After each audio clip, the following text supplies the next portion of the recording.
Rock Comet Meteor Shower, presented by Science at NASA. Every year, in mid-December, astronomers look up in the sky and witness a mystery.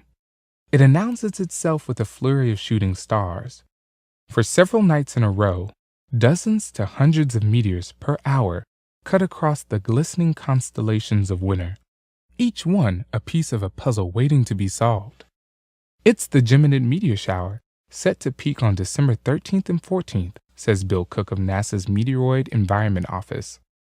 Although the Geminids come every year, we still don't fully understand them.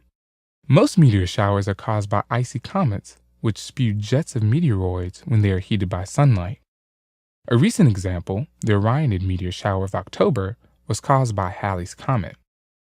The Geminids are different. The parent is not a comet, but a weird rocky object named 3200 Phaethon.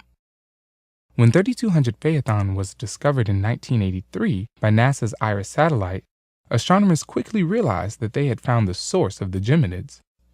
The orbit of 3200 Phaethon was such a close match to that of the Geminid debris stream, no other conclusion was possible. Yet here was a puzzler. Everything about 3200 Phaethon suggests it's an asteroid, not a typical comet.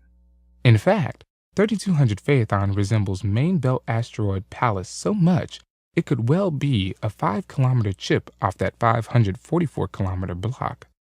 If 3200 Phaethon broke apart from asteroid Pallas, as some researchers believe, then Geminid meteoroids might be debris from the breakup, speculates Cook. There is, however, another possibility. Perhaps 3200 Phaethon is a rock comet. A rock comet is a new kind of object being discussed by some astronomers.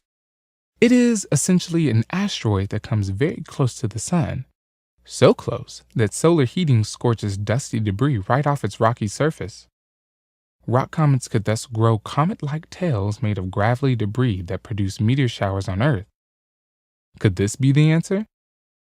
To test the idea, researchers turned to NASA's twin stereo spacecraft, which are designed to study solar activity. In June 2009, Stereo watched 3200 Phaethon passing only 15 solar diameters from the Sun's surface. What happened next surprised UCLA planetary scientists David Jewett and Jing Li, who analyzed the data. 3200 Phaethon unexpectedly brightened by a factor of 2, they wrote. The most likely explanation is that Phaethon ejected dust, perhaps in response to a breakdown of surface rocks, through thermal fracture and decomposition cracking of hydrated minerals in the intense heat of the Sun. So, according to the stereo observations, 3200 Phaethon does behave like a rock comet. The rock comet hypothesis is compelling, but Jewett and Lee point out a problem. The amount of dust 3200 Phaethon ejected during its Sun encounter added a paltry 0.01% to the mass of the Geminid debris stream. Not enough to keep the debris stream stocked up with meteoroids for the annual display of shooting stars. 3200 Phaethon is not spewing enough dust to account for the Geminids. Could the rock comet have been more active in the past? We just don't know, says Cook.